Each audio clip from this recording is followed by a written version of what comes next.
Hello there, Luther Lions. It's good to be with you this morning. My name is Ben Cherland, and I'm a Lutheran pastor in Red Lodge, Montana. I graduated from Luther in 2001. Dr. Anderson was my English teacher, and I rely on the stuff I learned in his class every day. Hope that was okay, Mark. Okay. I was approached by your chaplain, Sean, to give a little talk about the significance of L.I.T. in a Christian context. When I was at Luther, I played basketball all the way through and had the amazing experience of playing in 2 L.I.Ts. As a pastor, I get to think a little deeper about things, and that's what I've done here with L.I.T. So I'm really sad you won't be having the tournament this year. As most of you probably know, the buzz of L.I.T. week permeates everything, and the energy of Luther's first game opening night is like nothing else. So let's save that buzz, that energy, for next year. Today I'm going to talk about why L.I.T. matters at a place like Luther, why the Christian context of Luther matters to L.I.T. I'll get there with some stories of my experience of L.I.T., okay? So here goes. I can't think of my experience of L.I.T. without thinking of the one game we won. We've had a few Luther wins over the years, but not many. So a win at L.I.T., especially in that first game win, is a big deal. When I was in grade 11, we won that game. We lost our next 2, but I got to play the last 5 minutes of that first game because our starters had developed kind of a healthy lead. I got 7 points in that 5 minutes, and I remember every second I was on the floor. The sound of the crowd whenever we sank one, the heat of all those people crammed into the old gym. When the buzzer went, everybody rushed the floor and just mashed together, jumping and crying and players hugging, chaos, pandemonium. It was incredible.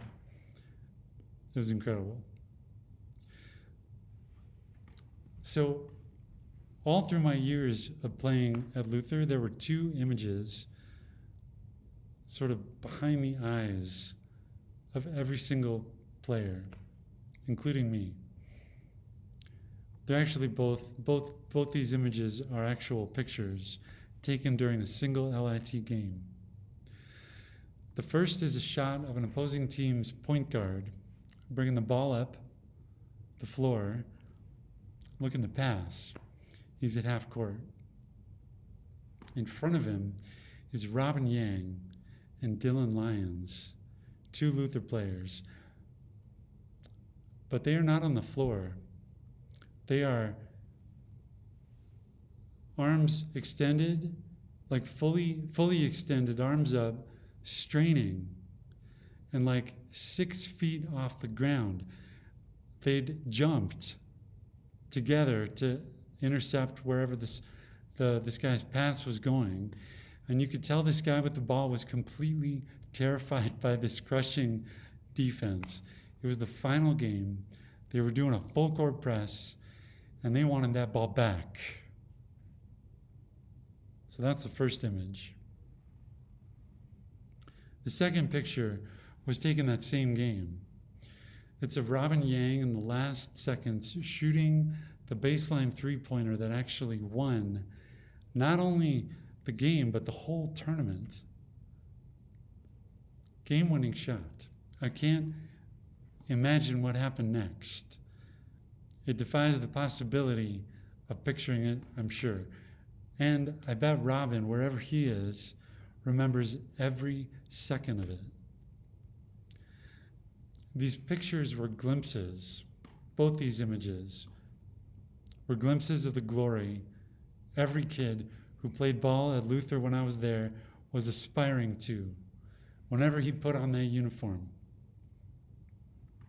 They might be thinking of the glory of what happened after Robin made that shot, getting, like hoisted and carried through the crowd with the L.I.T trophy maybe, etc. But I'm talking about the glory of that shot. Let me explain. These two pictures are special, I think, because they reveal a glimpse of people in this moment where they are filled with purpose, drive, razor sharp focus in this moment of reaching for that ball, for that shot, for that block, for that win. It's this singular thing that almost defies explanation. But I see in these images what they end up showing us, the fans, during L.I.T. The glory of people being their fullest, most alive version of who they are and where and were made to be. Let me say that again. The glory of people being their fullest, most alive version of who they are and were made to be. That's glory. Or that's how I think of glory. And I see the delight of God in that glory. People reaching with purpose, drive, focus toward the fullness of who God made them to be. That's the kind of glory L.I.T showcases. We invite the best teams across Western Canada who bring their best to this little school. The best high school basketball fans in Western Canada cheering like they were made for it, even when Luther lost, which it usually does, right? And that's kind of the point. It's less about winning than catching that glimpse. We don't want the teams that we might be able to beat. We don't invite them. That's reaching for this fleeting, cheap, dingy kind of glory. We want to play and see teams play and see teams that are so fully connected and alive that watching them, even when they beat us, gives us this glimpse. I remember my grade 12 year of L.I.T, we were playing this team from Strathcona, BC, and they had a real star player. Our best player, Ricky Tiefenbach, was on him, playing defense the whole game. And this guy was putting Ricky through his paces. I remember this guy running from half court with Ricky forcing him toward the baseline, some great D, and this guy just jumped over him and dunked it hard. Our whole bench was like, oh my God, did that just happen? And that's it exactly. That's it exactly. Whether you believe in God or not, whether this Christian context is your jam or not, the kind of glory held up in L.I.T points to this creator of ours who loves her creatures and longs to see them thrive in the fullness of who they were created to be. So Luther, your reach for that fullness extends way beyond L.I.T though, doesn't it? Your classwork, your extracurriculars, whatever they might or might not be in this time of COVID lockdown, Luther wants this glory for you, wants to help you figure out who you are and glory in the fullness of who you were made, created to be. Because the world needs people like that, people who are fully alive, being fully their created selves. So that's kind of what I got in terms of words for you. So peace be with you, Luther fans. Hold on to that energy this L.I.T Spirit Week in hopes that we can catch that glimpse next year. Okay, so now to conclude chapel, I'm going to play a little thing, and then I'm going to pray. But first, I'm playing a hymn at the old ELW, and the third verse, I want to read it to you.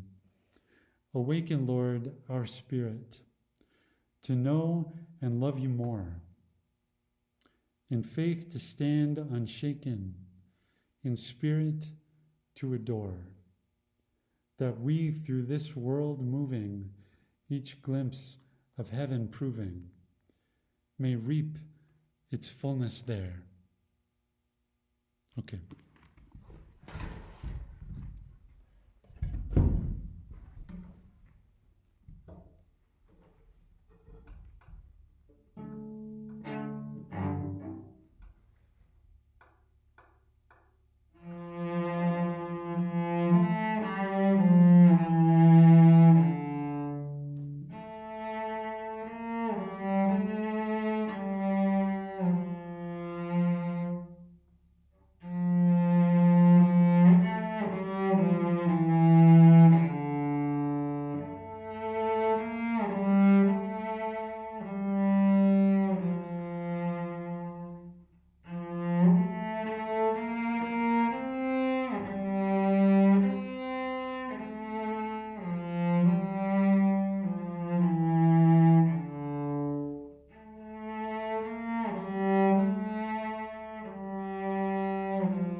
The Lord be with you.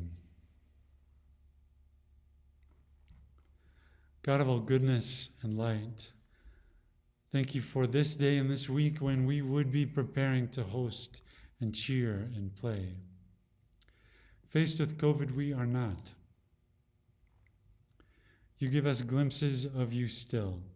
Give us eyes to see you and voices to cheer each other in your light. Keep us safe this day and always, in the name of the one in whom we glimpse you fully. Amen. Peace be with you, Luther. Take care.